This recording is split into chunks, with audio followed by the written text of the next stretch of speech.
Hello everyone, welcome to my YouTube channel. This is Aditya Keshrwani, ADT Kesar. So last class में हमने leaving group के बारे में बात किया था। उससे भी पहले हम न्यूक्लियोफिलिसिटी, बेसिसिटी के बारे में बात किया था, और उससे भी पहले हमने किसके बारे में बात किया था? सॉल्वेंट्स के बारे में। और मैंने पहले भी आपको बोल रखा है कि अगर आपको एक्चुअल में रिएक्शन सीखनी है, रिएक्शन कैसे होती है, अगर बिल्कुल उस चक्कर में नहीं पड़ना है कि रिएक्शन याद करना है, उस कॉन्सेप्ट को दिमाग से निकाल दीजिए। जो पढ़ाया जा रहा है उसको डेली रिवीजन करिए, तभी जाके चीज़ें क्लियर होंगी। अगर एक बार अपन ने बेसिक कॉन्सेप्ट मजबूत कर लिया तो मैं गारंटी कह रहा हूँ आने वाली जितनी भी रिएक्शंस होंगी वो आपके लिए बहुत आसान होंगी। उसमें आपको ये पता होना चाहिए कि सॉल्वेंट क्या रोल करता है। जैसे मैं आपको बताता हूँ, पोलर प्रोटिक सॉल्वेंट क्या करता है, केटायन और एनायन दोनों को क्या करता है, सॉल्वेट करके स्टेबलाइज करता है, ठीक है। जबकि अप्रोटिक सॉल्वेंट क्या करते हैं, ओनली केटायन को सॉल्वेट कर पाता है, एनायन को सॉल्वेट नहीं कर पाता। रीज़न मैंने ऑलरेडी बता रखा है। नॉन पोलर सॉल्वेंट तो अपना ना केटायन ना एनायन से कोई मतलब नहीं, क्योंकि उसमें पोलैरिटी नहीं, और जिसमें पोलैरिटी नहीं वो ना केटायन को घेर सकते हैं ना एनायन को घेर सकता है। तो सॉल्वेंट का एक बहुत बड़ा फैक्टर रोल प्ले करता है रिएक्शंस में। दूसरा, मैंने आपको बताया न्यूक्लियोफाइल और बेस में डिफरेंस क्या होता है। न्यूक्लियोफाइल कहीं जाके क्या करता है, अटैक करता है, और it is a kinetically control. ये काइनेटिकली क्या होती है, फेवर्ड कंडीशन है ये। जबकि हमारा बेस क्या होता है, वो थर्मोडायनेमिक प्रॉपर्टी है। थर्मोडायनेमिक प्रॉपर्टी का मतलब बेस क्या करता है, H+ को अपना इलेक्ट्रॉन डोनेट करता है, न्यूक्लियोफाइल कहीं जाके अटैक करता है। ये दोनों में डिफरेंस था। उसके बाद हमने देखा था न्यूक्लियोफिलिसिटी सॉल्वेंट पे भी डिपेंड करती है। अब क्योंकि न्यूक्लियोफाइल है तो या तो पोलर पे, या तो आप पोलर प्रोटिक या तो अप्रोटिक। हमने पोलर प्रोटिक अप्रोटिक के बारे में बात किया था। अगर हम पोलर प्रोटिक लेते हैं तो पोलर प्रोटिक क्या करेगा, suppose F- Cl- Br- I- है। प्रोटिक लेते हैं तो एनायन को भी सॉल्वेट करेगा, क्योंकि F- साइज में छोटा होता है बेटा, तो उसको चारों तरफ से घेरेगा, तो F- की साइज फिर I- से भी बड़ी हो जाएगी। तो अगर साइज में वो बड़ा हो गया, न्यूक्लियोफाइल कैसा होना चाहिए, साइज में छोटा होना चाहिए, क्योंकि कहीं पर अटैक करना है तो जो जितना छोटा होगा वो कहीं इजीली क्या कर सकता है, घुस सकता है, कहीं इजीली अंदर जा सकता है, कहीं इजीली अटैक कर सकता है। तो मेरे भाई याद रखिएगा, न्यूक्लियोफाइल अच्छा वो होता है जो साइज में छोटा होता है। तो ये कहानी हमने बात की। फिर हमने थोड़ा सा आपको आइडिया दिया था कि अगर कोई चीज़, सपोज हम सब्स्टिट्यूशन रिएक्शन देख रहे हैं, तो कोई चीज़ निकलेगी, और जो निकलती उसी को हमने बोला था लिविंग ग्रुप। लिविंग ग्रुप कौन अच्छा होगा कौन खराब होगा उसके बारे में हमने देखा था। लिविंग ग्रुप जितना ज़्यादा स्टेबल होगा, निकलने के बाद जो एनायन या केटायन बना जितना ज़्यादा स्टेबल, वो उतना अच्छा लिविंग ग्रुप। तो ये कहानी बहुत ही बेसिक कहानी चल रही थी। आज हम सीखेंगे एसिड बेस रिएक्शन। याद रखिएगा, रिएक्शन पार्ट का बहुत ही इंपॉर्टेंट पार्ट है ये एसिड बेस रिएक्शन। जब आगे चल के हम रिएक्शंस पढ़ेंगे तो उसमें हम सीखेंगे कि सबसे पहले अगर कोई रिएक्शन फेवरेबल होती है तो वो एसिड बेस होती है, फिर इंट्रामॉलिक्यूलर रिएक्शन, फिर इंटरमॉलिक्यूलर, जो कि हमारा आगे चल के पार्ट रहेगा वो। तो आज की क्लास इंपॉर्टेंट है, ध्यान से देखिएगा, समझिएगा। मैं बहुत ही एक छोटा सा कॉन्सेप्ट आपसे पूछता हूँ। अगर मैं आपसे पूछता हूँ ये मेरा HCl, ठीक है। अब मेरे भाई HCl हम जानते हैं, जनरली HCl को हम कहते हैं एसिड है, जो कि एक तरीके से गलत है। सुनिएगा कैसे मैं कह रहा हूँ। एसिड की प्रॉपर्टी जनरली हम कहते हैं जो H+ दे। अब मेरे भाई सिर्फ मैं HCl दिया हूँ, ये H+ क्यों डोनेट करेगा? HCl है, जब उसमें मैं कुछ कोई लेने वाला होगा तब ना वो H+ डोनेट कर पाएगा। तो मेरे भाई याद रखिएगा, अगर मैं इसको एसिड कह रहा हूँ तो पक्का ये कौन से कंडीशन में रहा होगा, एक्वस फेज में। अब मेरे भाई ध्यान से देखिएगा, HCl अपने आप से H+ नहीं डोनेट करता। अगर आपने ये शब्द पढ़ रखा है कि एसिड अपने आप H+ डोनेट करता है तो आपने गलत पढ़ रखा है। HCl से याद रखिएगा, HCl से जबरदस्ती खींचा जाता है H+। अब मेरे भाई मैं रीजन समझाने की कोशिश कर रहा हूँ, ध्यान से देखिएगा, इंपॉर्टेंट बात बोल रहा हूँ। ये था हाइड्रोजन और ये था क्लोरीन। मेरे भाई ध्यान से देखिएगा, क्लोरीन एक इलेक्ट्रोनेगेटिव एलिमेंट है, तो ये क्या कर रहा होगा, इलेक्ट्रॉन डेंसिटी को अपनी तरफ क्या कर रहा होगा, अट्रैक्ट कर रहा होगा, पुल कर रहा होगा, जिसकी वजह से इस पे पार्शियल नेगेटिव चार्ज आएगा और इस पे पार्शियल पॉजिटिव। पार्शियल पॉजिटिव का मतलब होता है बेटा इलेक्ट्रॉन की कमी, और क्लोरीन पे इलेक्ट्रॉन ज़्यादा आ रहा है तो इस पे पार्शियल नेगेटिव चार्ज। अब मेरे भाई हाइड्रोजन क्लोरीन ने पहले बॉन्ड तो बना लिए, ठीक है, बॉन्ड बना लिए, लेकिन बॉन्ड बनाने के बाद क्या है, H को मजा नहीं आ रहा Cl के साथ। क्यों मजा नहीं आ रहा मेरे भाई? क्योंकि क्लोरीन क्या कर रहा है, इलेक्ट्रॉन डेंसिटी पूरा अपनी तरफ खींच रखा है, हाइड्रोजन को इलेक्ट्रॉन डेंसिटी मिल ही नहीं रही। अब मिल ही नहीं रही तो ध्यान से देखिएगा, जैसे ही मैंने तो यहाँ से मेरे भाई अगर ये इलेक्ट्रॉन डेंसिटी कंप्लीटली ले लेता तो H+ निकल जाता, लेकिन H+ भी क्यों निकले, क्योंकि निकलने के बाद तो और ज़्यादा अनस्टेबल होगा। तो यहीं पे कॉन्सेप्ट आता है सॉल्वेंट का, ध्यान से देखिएगा। इसीलिए मैंने कहा था अगर जैसे ही मैंने यहाँ पे क्या डाला, वाटर डाला, तो वाटर के पास डाईपोल है, तो डाईपोल का मतलब partial negative partial positive partial positive, तो इसके पास क्या है, इलेक्ट्रॉन डेंसिटी ज़्यादा है, नेगेटिव चार्ज है ना।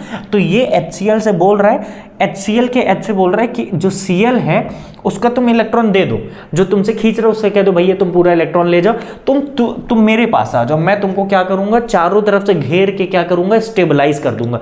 तो मेरे भाई HCl अपने आप H+ नहीं डोनेट कर सकता, उससे जबरदस्ती खींचना पड़ता, और खींचेगा कौन, ये ऑक्सीजन जो था ये इससे क्या करेगा, H+ निकालेगा, H+ निकालेगा। अब यहाँ से H+ निकलेगा, जैसे यहाँ से H+ निकला तो वाटर तो बहुत सारे लाखों मॉलिक्यूल होंगे, तो ऑक्सीजन पार्शियल नेगेटिव, ये हाइड्रोजन, मेरे भाई ये क्या करेगा, इसको चारों तरफ से घेर के क्या कर देगा, इसको स्टेबलाइज कर देगा। स्टेबलाइज कर रहा है कि नहीं, पार्शियल नेगेटिव, ये हाइड्रोजन, अरे हाँ ना बोलते रहो, पार्शियल नेगेटिव हाइड्रोजन, चारों तरफ से घेर के क्या कर रहा है, H+ को स्टेबलाइज कर दे रहा। और इधर से क्या निकला मेरे भाई, Cl- निकला क्या, और Cl- को भी वाटर कैसे स्टेबलाइज कर देगा, HOH। ये सारी कहानी मैंने आपको सॉल्वेंट में पढ़ा रखी थी, पार्शियल पॉजिटिव, ये चारों तरफ से इसको क्या करेगा मेरे भाई, Cl- को भी घेर लिया। तो याद रखिएगा HCl डोनेट नहीं करता H+, उससे जबरदस्ती निकाला जाता है। इसी टेंडेंसी, इसी प्रॉपर्टी को बोला जाता है एसिड बेस कॉन्सेप्ट बोला जाता है। अच्छा, इनके बारे में डिटेल आप केमिकल इक्विलिब्रियम जो चैप्टर उसमें आप पढ़ोगे कि एसिड बेस की कहानी, वो उसमें आपको डिटेल में आएगी। अब अपन देखते हैं जो ऑर्गेनिक में अपन यूज करने वाले, जैसे एक एसिड क्या होता है, उसका मतलब मैंने आपको समझाया। एसिड वो होता है जो H+ क्या करता है, किसी को देता है, या जिससे H+ निकालते हम, और H+ जबरदस्ती निकालते हैं। कोई वो ऐसा तो दानी नहीं बैठा है कि भैया आओ H+ ले जाओ और मुझे बर्बाद कर दो, नहीं, उससे ज़बरदस्ती निकाला जाता है। और उसका ड्राइविंग फोर्स क्या, वजह क्या, क्योंकि भैया क्लोरीन क्या कर रहा था, इलेक्ट्रॉन खींच ले रहा था, तो जिसके वजह से हाइड्रोजन पे पार्शियल पॉजिटिव चार्ज आ रहा है, मतलब उस पर इलेक्ट्रॉन की कमी हो जा रही, जिसकी वजह से वाटर मॉलिक्यूल आया और यहाँ से H+ निकाला गया, इससे खींचा गया। ठीक है, अब मेरे भाई ध्यान से देखना, H+ निकला तो एनायन भी क्या हो जा रहा है, स्टेबलाइज हो जा रहा है। याद रखिएगा, अगर एनायन स्टेबलाइज नहीं होता, तो मेरे भाई याद रखिएगा फिर ये इजीली H+ भी नहीं निकलता, क्योंकि एनायन भी चाहता है कि भाई निकलने के बाद मैं भी स्टेबल हूं, तभी मैं बॉन्ड तोड़ूंगा। बॉन्ड क्यों टूटेगा, जब निकलने के बाद अगर दोनों स्टेबल हो जाएंगे तो तोड़ दूंगा, दोनों नहीं स्टेबल होंगे तो नहीं तोड़ूंगा। तो भैया यहाँ H+ भी स्टेबल हो जा रहा है, Cl- भी स्टेबल हो जा रहा है। लेकिन मेरे भाई अगर इसी में HCl में मैंने क्या डाला होता, DMSO डाला होता, तो मेरे भाई DMSO में HCl एसिड की तरह नहीं बिहेव करेगा। क्यों, H+ तो DMSO स्टेबलाइज कर देगा। कैसे, अगर आपको याद आ रहा हो, ये है S डबल बॉन्डो, यहाँ पे CH3, ये है CH3। अब अगर यहाँ से H+ निकला तो ये H+, ये देखो मजा आ रहा है या, H+ को तो मजा आ गया, चारों तरफ से क्या करेगा, ऑक्सीजन का पार्ट इसको घेर लिया। लेकिन मेरे भाई Cl- यहाँ पे पार्शियल पॉजिटिव, जैसे ही Cl- इसके पास जा रहा है, Cl- पहले यहाँ वो पास जा रहा है, ये लो धक्का मारने लगे, इसको क्या करने लगे, रिपेल करने लगे, ये धक्का मारे, ये धक्का, ये लो धक्का मार के इसको क्या कर दिया, दूर कर दिया। तो सल्फर से ये क्या नहीं कर पा रहे, इंटरेक्ट नहीं कर पा रहे, जिसकी वजह से Cl- स्टेबलाइज नहीं हो रहा। तो एसिड का मतलब क्या होगा मेरे भाई, एसिड का मतलब वो होगा जब H+ निकलने के बाद, H+ तो स्टेबल होना ही चाहिए, और साथ ही साथ क्या होना चाहिए, एनायन स्टेबल होना दी मोस्ट इंपॉर्टेंट चीज है। कि जो H+ देने के बाद उसका एनायन जो जो भी एनायन बना हो वो स्टेबल होना चाहिए। तो ये कहानी थी। अब मैं आपको ऑर्गेनिक में जो अपन यूज़ करेंगे जनरली वो उसकी कहानी बताता हूँ। ये कहानी इंपॉर्टेंट है आपको, अगर जैसे भी समझ में, ये मैंने कहानी समझाई है, अब मेन जो होगा मैं लिखवाऊंगा, अभी ऐसा नहीं कि मैं लिखवाऊंगा नहीं। तो ये कहानी थी जो मैंने बनाई है, आप अपने मन से लिखना चाहें लिख लें जो आपको समझ में, बाकी जो लिखाने वाला पार्ट है वो अभी मैं आगे चल के लिखाता हूँ। अब मेरे भाई ध्यान से देखिएगा, अब मैं इसको इरेज कर रहा हूँ। जो लिखाने में, अच्छा कई बार क्या होता है, मैं कई चीज़ बोल देता हूँ आपसे लिखने के लिए, तो बेटा वो लिख लिया करो, वीडियो को स्लो करके लिख लो, पॉज करके लिख लो। लेकिन क्या होता है कई बार मैं जानता हूँ ये चीज़, और धीरे धीरे अपन इम्प्रूव भी करेंगे कि मैं कोशिश करूँगा कि मैं कई सारी चीज़ों को आपके लिए लिख भी दूँ, लेकिन कई चीज़ें शायद मैं नहीं लिख पाता हूँ तो वो आप खुद से लिखने की कोशिश करेंगे, ठीक है। अब मेरे भाई फॉर एग्जांपल मैं कह रहा हूँ कि ये है AH और यहाँ से मैंने लिया है B-, ठीक है। तो अगर ये एसिड है तो भैया ये B- क्या करेगा, यहाँ से H+ निकालेगा तो क्या बना, ये बन जाएगा BH और ये क्या हो जाएगा A- अलग, ठीक है। अब ध्यान से देखिएगा, अगर मैं कह रहा हूं if AH is a good acid, if AH is a good acid then, अगर AH एक अच्छा एसिड है, वाकई में है, तो इट विल रिलीज, मतलब ये H+ निकाल देगा, इट विल रिलीज H+, क्योंकि जो H+ निकलेगा वो इसको स्टेबलाइज कर लेगा, it will release H+। But if, अब ध्यान से अगर आप देखिए कि यार प्रोडक्ट साइड में क्या भी बन रहा है, BH, अगर इफ, ध्यान से देखिएगा मेरे भाई, अगर मैं कह रहा हूं if BH is more stronger acid, more stronger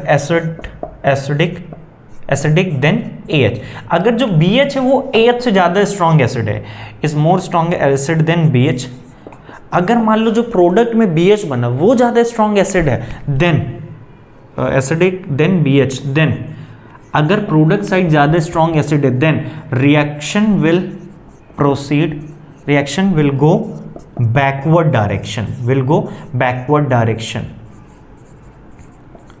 direction and vice versa लिख लेना, एंड वाइसा वर्सा मतलब इसका जस्ट अपोजिट। मेरे भाई ध्यान से मतलब समझिएगा, अगर मैं रिएक्शन कराने के बाद मैं क्या देख रहा हूं कि BH जो है वो इधर अगर स्ट्रॉन्ग एसिड बन जा रहा है तो भैया ये क्या करेगा, स्ट्रॉन्ग एसिड है, ये यहाँ से H+ निकालेगा, H+ निकलेगा तो ये रिएक्शन किधर जाएगी, बैकवर्ड जाएगी। अगर ये स्ट्रॉन्ग एसिड है तो रिएक्शन किधर जाएगी, फॉरवर्ड जाएगी। समझ में आई बात? ये बात आप जल्दी से इसको लिख लीजिए जल्दी से। और यहाँ पे जैसे मैं आपको समझाता हूँ, हेडिंग भी डाल लीजिएगा, favourable condition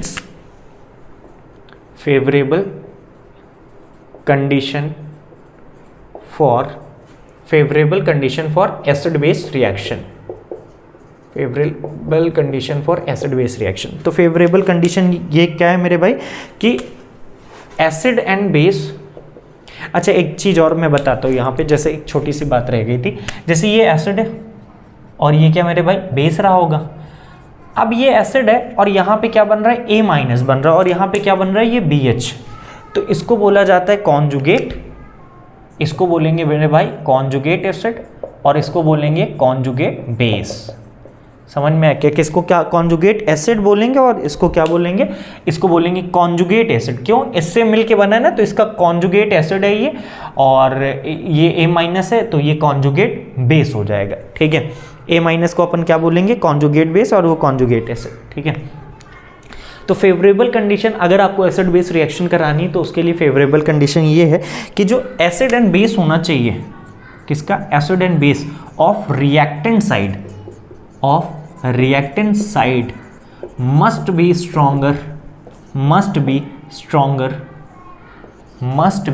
stronger than the acid and base of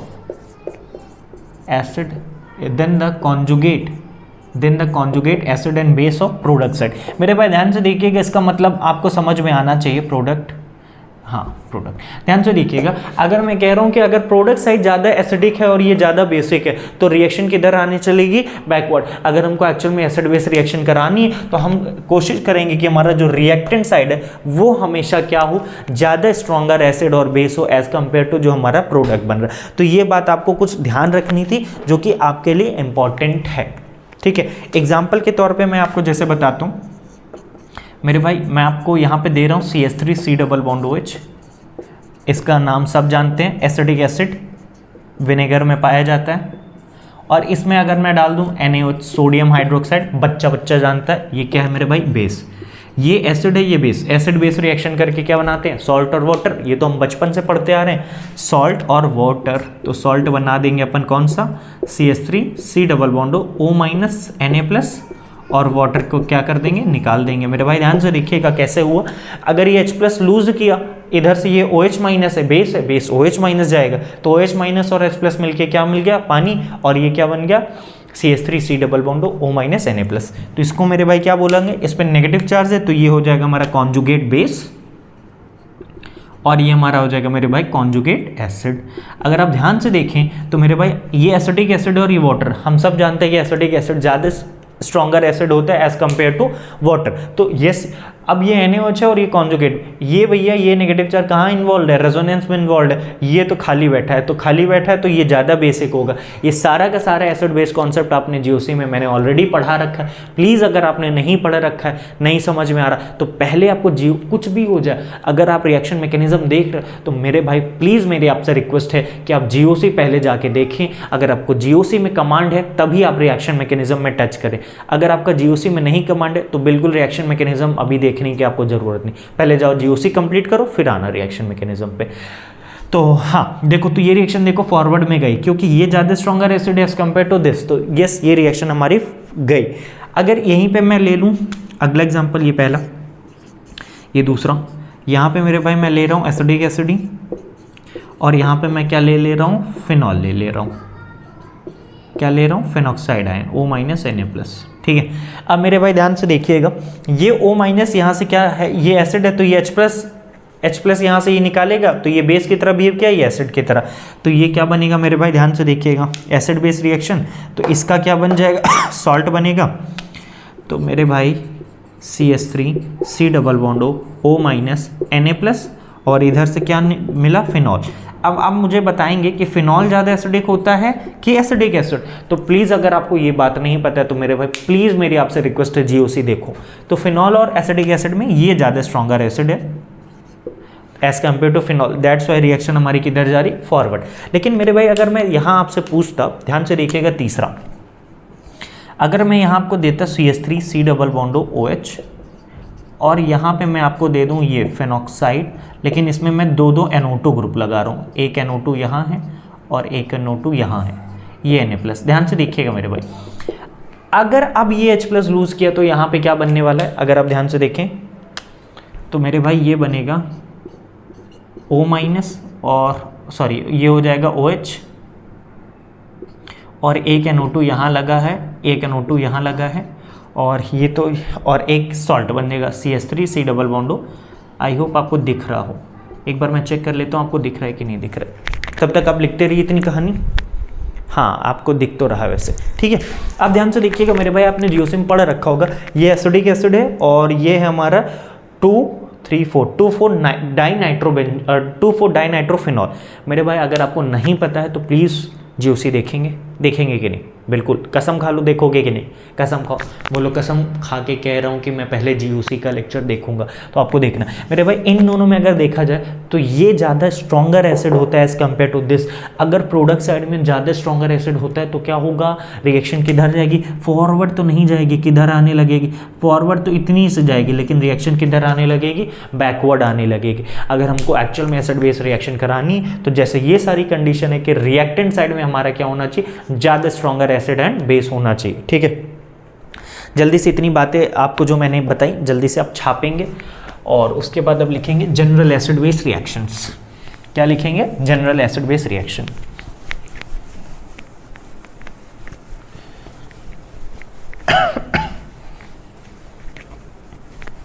जल्दी से हेडिंग डाल लो, जनरल एसिड बेस रिएक्शन। क्या हेडिंग डालनी है आपको, जनरल एसिड बेस रिएक्शन। मैं भी डाल देता हूँ, general acid base reaction, general acid base reaction, ठीक है। ध्यान से देखिएगा, जनरल एसिड बेस रिएक्शन की बात कर रहा हूँ। सपोज मैं ले रहा हूँ ई कोई मेरा इलेक्ट्रोनेगेटिव एटम है जिससे हाइड्रोजन जुड़ा है। अगर यहाँ पे मैं क्या डाल रहा हूँ, सोडियम बाइकार्बोनेट NaHCO3, मेरे भाई क्या होगा, ये यहाँ से H+ रिलीज करेगा तो इसका ये किस में ब्रेक होगा, Na+ प्लस HCO3 माइनस यहाँ से H+ निकाला तो क्या बना, H2CO3 और क्या होगा इधर, ये बन जाएगा E माइनस और Na+, ऐसा कुछ बनना चाहिए, सॉल्ट है और ये H2CO3 हो गया। अब मेरे भाई ध्यान से अगर आप समझें इस बात को कि यहाँ पे कंडीशन क्या है, अगर एसिड बेस रिएक्शन हो रही है तो मैं गारंटी से कह रहा हूँ कि जो EH होगा वो ज़्यादा स्ट्रॉन्गर एसिड होना चाहिए, किससे, H2CO3 से, तभी रिएक्शन गई होगी। तो यहाँ पे EH क्या क्या ले सकते हैं वो मैं आपको बताने जा रहा हूँ। तो जनरल ऑर्डर में आपको बताता हूँ, HI सबसे ज़्यादा एसिडिक होता है, देन HCl, देन HBr। अब इसके बाद जो आता है, इसके बाद देखो बहुत सारे एग्जाम्पल हो सकते हैं। तो अभी मैं ये एक एसिड हो गया, तो EH में इनमें से अपन कोई सा भी ले सकते हैं, इनमें से अपन कोई सा भी ले सकते हैं। अब उसके बाद ध्यान से देखिएगा, और अच्छा ये सारे H2CO3 से ज़्यादा भी होते हैं, ठीक है। और अपन क्या ले सकते हैं यहाँ पे, हाँ, जितने भी RCOH हो गए, कार्बोक्सिलिक एसिड जो होता है वो H2CO3 से ज़्यादा स्ट्रॉन्गर एसिडिक होता है। और अपन क्या ले सकते हैं यहाँ पे, अभी अब मैंने बताया आपको OH, पैरा वाला NO2 जो होता है वो ज़्यादा स्ट्रॉन्गर होता है। और अपन क्या ले सकते हैं बेटा, पिक्रिक एसिड हो सकता है, 2,4 ले लो, और क्या ले लो, एक पिक्रिक एसिड ले लो। मतलब EH की जगह पे ये सारे स्ट्रॉन्गर एसिड होंगे, किससे, H2CO3 से। ये OH लगा लो, यहाँ NO2, यहाँ NO2, यहाँ NO2, इसको क्या बोलते हैं मेरे भाई, पिक्रिक एसिड। एक और क्या ले लो, स्क्वायरिक एसिड, जानते हो दी मोस्ट इंपॉर्टेंट है स्क्वायरिक एसिड, O-, इसको क्या बोलते हैं, स्क्वायरिक एसिड। तो ये सारे ऐसे एग्जाम्पल है जो EH की कैटेगरी में फिल हो सकते हैं। मतलब इनमें से अपन कोई सा भी ले लेंगे वो पक्का ज़्यादा ही स्ट्रॉन्गर एसिड होगा एज कम्पेयर टू H2CO3। तो यस, ये रिएक्शन हमारी फॉरवर्ड डायरेक्शन में जाएगी। और एक और अच्छा लिख लो, सल्फोनिक एसिड तो और ज़्यादा, वो सल्फोनिक एसिड तो हमारा कार्बोक्सिलिक एसिड से भी ज़्यादा स्ट्रॉन्गर एसिड होता है, तो ये तो पक्का H2CO3 से तो ज़्यादा ही होगा। मेरे भाई अगर आपको नहीं आ रही है समझ तो वापस से GOC एसिडिक बेसिक स्ट्रेंथ देखिए आप, ठीक है। इतना आपको समझ में आ गया। अब अगला हेडिंग डालेंगे acid base reaction of active hydrogens. क्या डालेंगे, acid base reactions of active hydrogens. मैं टाइम इसलिए दे रहा हूं मेरे भाई क्योंकि याद रखिएगा ये रिएक्शंस करते वक्त बहुत ही ज़्यादा इंपॉर्टेंट रोल प्ले करने वाली है हमारे लिए। बाद में मत कहना कि सर नहीं समझ में आ रहा है, क्योंकि फिर प्रॉब्लम यही कि आप कह देते हो सर समझ नहीं आ रहा। जब कह रहा हूँ कि सीक्वेंस फॉलो करो, पहले GOC पढ़ो उसके बाद ऑर्गेनिक रिएक्शन मैकेनिज्म देखो। अब GOC पढ़ नहीं रहे हो फिर कह रहे हो सर समझ नहीं आ रहा, तो यार ये तो फिर आपकी गलती है बेटा। अगर आपका GOC में नहीं कमांड है तो वापस से जाओ, लेक्चर देखो, समझो उसको अच्छे से। ना समझ में जहाँ पे भी आप आओ, ऑनलाइन पढ़ रहे हो, ऑफलाइन पढ़ रहे हो, डाउट पूछो, उसको क्लियर करो, तब जाके आपका काम होगा। तो मैंने हेडिंग क्या बोली मेरे भाई, acid base reaction of active hydrogens. Acid base reactions of active hydrogen. ध्यान से देखिएगा, ध्यान से देखेंगे कि नहीं देखेंगे, ध्यान से देखेंगे कि नहीं देखेंगे। इतनी सारी गर्मी हो रही, मैं क्या ही बताऊँ आपको। ध्यान से देखिएगा मेरे भाई, acid base reaction of active hydrogen. Suppose मैं यहाँ पे ले रहा हूँ EH, ठीक है। अब यहाँ पे E क्या क्या हो सकता है ये मैं आपको बताता हूँ, ठीक है। पहला, E की जगह आप OH ले लो, मतलब ऑक्सीजन से जुड़ा हुआ हाइड्रोजन। दूसरा आप ले लो SH, मतलब ये जो E की जगह आप ये ले सकते हो। तीसरा NH2, नाइट्रोजन से जुड़ा हुआ हाइड्रोजन हो, या अपन ऐसे कर लो RNH भी कर सकते हो, अपन ये भी कर सकते हो। RNH2 हो गया, या R2NH हो गया। एक वैकेंसी खाली होगी ना, उसी से ये जुड़ेगा, और ये RNH हो गया। सॉरी यहाँ पे नहीं, यहाँ पे ये R2NH तो पॉसिबल ही नहीं होगा, 3 बॉन्ड ऑलरेडी, तो ये हो जाएगा RNH। 2 बॉन्ड बना रखा है, ये NH, एक यहाँ से खाली, और ट्रिपल बॉन्डेड कार्बन, ये ट्रिपल बॉन्डेड कार्बन यहाँ से, तो यहाँ से जुड़ेगा। तो मेरे भाई मैं आपको एक लाइन बताता हूँ, एक और लिख लो यहाँ पे CH2, और यहाँ से -M ग्रुप। देखो यहाँ पे मैं थोड़ा सा बताता हूँ आपको। हाँ, ये CH2, ये ऐसे कर लो, यहाँ पे G कर लो, हाँ ये G कर लो, और ये जो ग्रुप होना चाहिए वो हमेशा याद रखना -M होना चाहिए। क्या होना चाहिए, -M। मतलब मेरे भाई ध्यान से देखिएगा, मैं आपको समझाने क्या जा रहा हूँ उस पर बात करते हैं थोड़ा सा। यहाँ पे अपन डालेंगे 3 चीज़ों से मैं आपको समझाऊंगा, Na, NaH और RMGX, ठीक है। ध्यान से देखिएगा मेरे भाई प्लीज़। पहली बात, आप लाइन एक याद रखना, सन मतलब sulphur oxygen nitrogen, sulphur oxygen nitrogen SH, सन से जुड़ा हुआ हाइड्रोजन हमेशा याद रखिएगा क्या होता है, एसिडिक होता है। सन से जुड़ा हुआ हाइड्रोजन हमेशा क्या याद रखिएगा, एसिडिक होता है। एसिडिक होता है तो ये H+ क्या करेगा, रिलीज करेगा। दूसरी बात, या ये लाइन याद रखना, सन से जुड़ा हुआ हाइड्रोजन एसिडिक। और अगली बात बोल रहा हूँ, ट्रिपल बॉन्डेड कार्बन, sp से कार्बन जुड़ा हुआ, ये भी क्या होता है, एसिडिक। याद रखिएगा sp कार्बन से जुड़ा हुआ हाइड्रोजन, लिख लेना, hydrogen attach with sp carbon is always acidic. लिख लो, hydrogen attach with sp carbon is acidic. ये हो गया पहला कंडीशन, ये हो गया दूसरा। और तीसरी बात हमने सीखी कि अगर कोई कार्बन हाइड्रोजन, अगर यहाँ पे कोई ग्रुप लगा और वो ग्रुप कैसा हो, -m ग्रुप आपको याद होगा, NO2 साइनाइड, ये सब, तो ये क्या करेंगे, यहाँ का जो हाइड्रोजन होगा उसको क्या कर देते, एसिडिक बना देते। ये 3 कंडीशन अगर आपने सीख ली तो आपको हमेशा याद रहेगा। ठीक है, अब ध्यान से देखिए क्या होगा, मैंने यहाँ पे क्या ले रखा है, EH, और यहाँ पे मैंने मेटल डाल दिया। क्या डाल दिया, मेटल। अगर ये एसिड है तो मेटल, एसिड और मेटल की रिएक्शन होती तो क्या बनता है, आपको पता होना चाहिए, सॉल्ट बनता है और हाइड्रोजन गैस रिलीज होती। नहीं पता तो मैं थोड़ा सा समझाने की कोशिश करता हूँ, ध्यान से देखिएगा। अच्छा, इतना पार्ट लिख लो क्योंकि समझाना मुझे पड़ेगा जल्दी से। इतना पार्ट जल्दी से लिखें ताकि मैं आपको समझाऊँ कि ये कैसे होगा। इतना लिख लो जल्दी से, लिख लिए, ठीक है, मैं रेस कर रहा हूँ। ध्यान से देखते रहिएगा बेटा, इंपॉर्टेंट ही चल रहा है ये सारी कहानी, इंपॉर्टेंट पे इंपॉर्टेंट।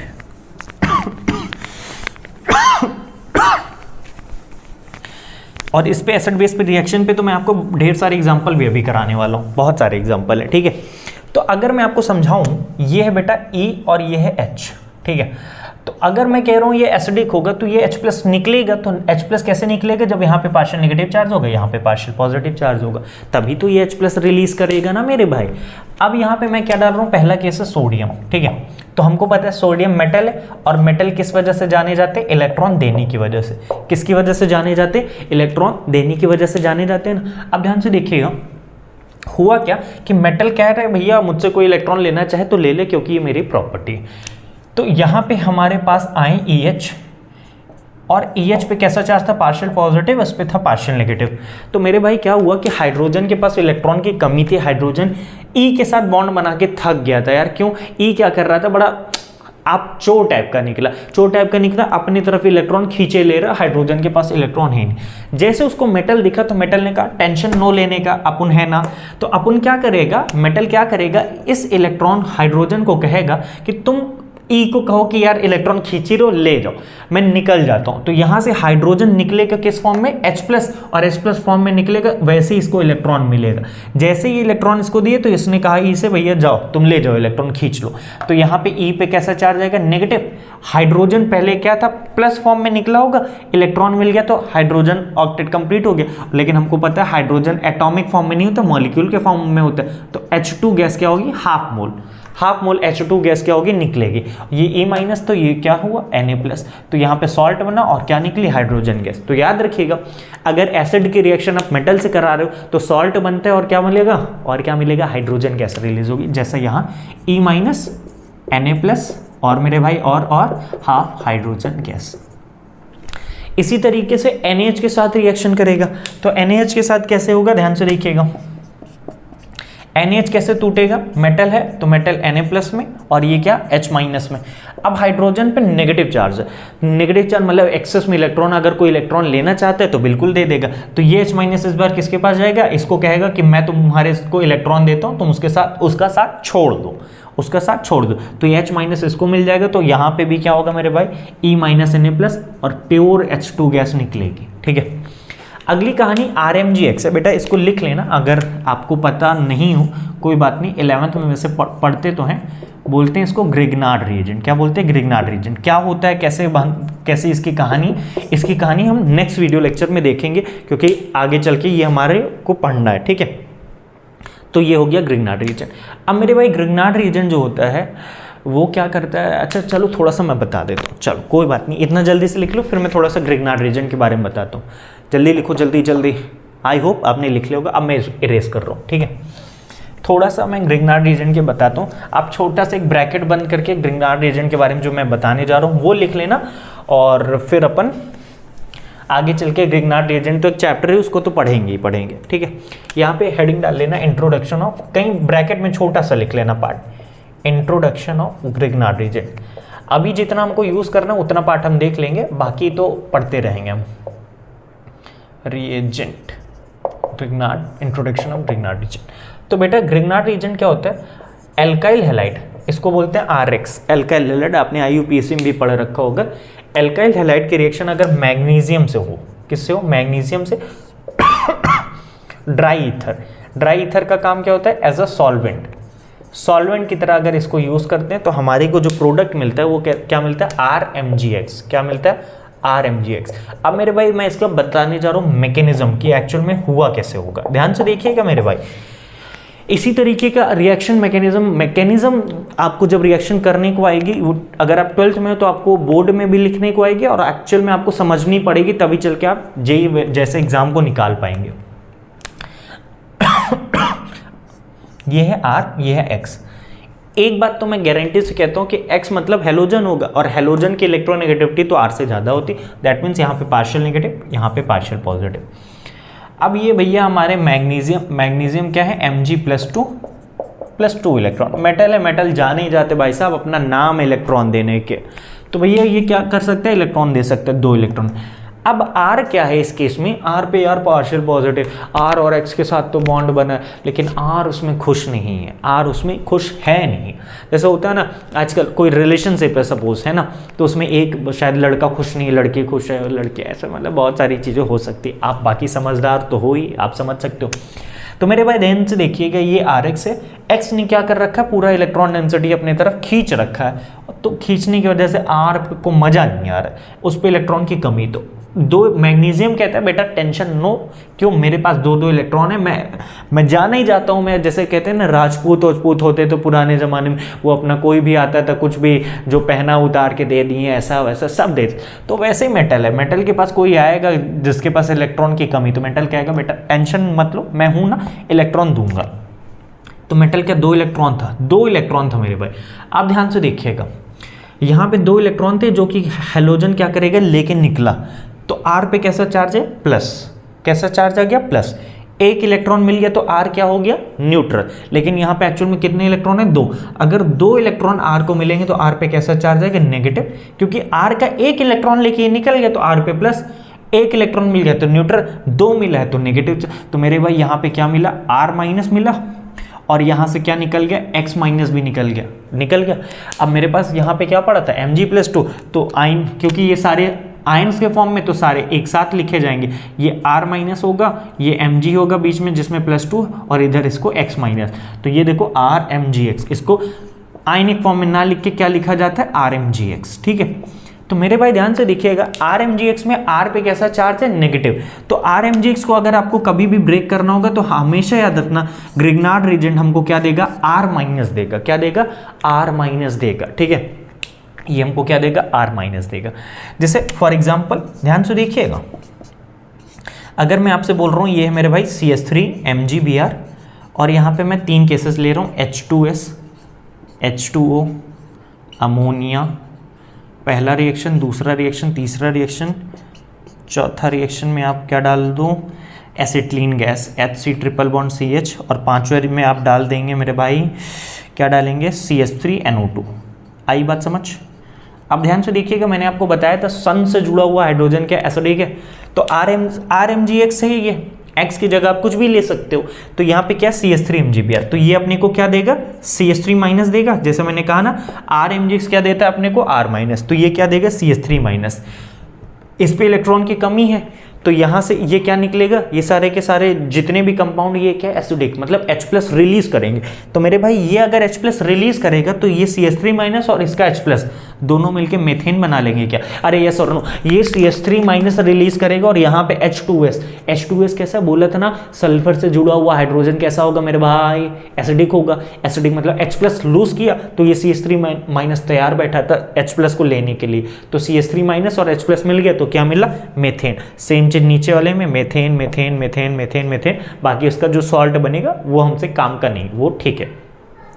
तो ये हमारी हुई ग्रिग्नार्ड की। ये इंपॉर्टेंट रिएक्शन है ग्रिग्नार्ड की, आगे चल के हम डिटेल में पढ़ेंगे, अभी तो मैंने जस्ट इंट्रोडक्शन दिया है। इसको आप ब्रैकेट में चुपचाप से कहीं एक कोने में बंद कर लो, आगे चल के हम इसके बारे में और डिटेल में स्टडी करेंगे, ठीक है। तो यहाँ मैं जो बता रहा था, देख लो ये, हाँ RMGX दिख रहा है क्या? तो RMGX अपने को क्या देगा मेरे भाई? RMGX क्या देगा? R माइनस देगा, और यहाँ पे ये एसिडिक हाइड्रोजन है तो RH क्या बन जाएगा? ये R माइनस देगा, R माइनस को H मिलेगा तो क्या मिल जाएगा? RH मिल जाएगा। क्या मिल जाएगा मेरे भाई? RH। तो ये कंडीशन है एसिड बेस रिएक्शन की। किसकी कंडीशन है? एसिड बेस रिएक्शंस की। अब जल्दी से आप इतनी कहानी लिख लो और अपन नेक्स्ट वीडियो लेक्चर में मिलेंगे ढेरों एग्जाम्पल के साथ एसिड बेस के रिएक्शन के। बहुत सारे एग्जाम्पल मैं लिख दूंगा, आपका टाइम ना वेस्ट हो इसीलिए मैं पहले से लिख के रखूंगा। आप आएंगे और अपन शुरुआत करेंगे। आई होप आपको मजा आ रहा हो। प्लीज़ मेरी सबसे एक रिक्वेस्ट है, अगर आपको मजा आ रहा हो पढ़ने में तो अपने दोस्तों को भी, अपने दोस्तों के साथ वीडियो को शेयर करो, उनको भी बताओ यार, क्योंकि मैं इतनी मेहनत से पढ़ा इस वजह से रहा हूँ क्योंकि बच्चों को जो बेसिक में प्रॉब्लम है मैं उसको दूर करना चाहता हूँ, यही मेरा मोटिव है। और इस मोटिव में अगर आप मेरा साथ देंगे तो बहुत ही अच्छी बात होगी। बाकी मन लगा के पढ़ते रहिए, जेई का एग्ज़ाम आने वाला है तो स्ट्रैटेजी को फॉलो करिए। मैंने एक इसीलिए स्ट्रैटेजी का वीडियो भी बना रखा है। नीट वालों बच्चों के पास तो अभी बहुत टाइम है, लेकिन फिर भी आप मन लगा के पढ़ते रखिए। नीट वाले स्टूडेंट्स के लिए भी मैं जल्दी एक स्ट्रैटेजी वीडियो बनाने वाला हूँ।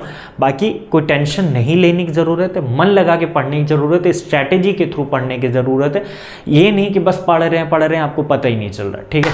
तो बाकी टेंशन नहीं लेना, मज़े से पढ़ो, कोई टेंशन नहीं लेना। नेक्स्ट वीडियो में मिलते हैं। Thank you so much.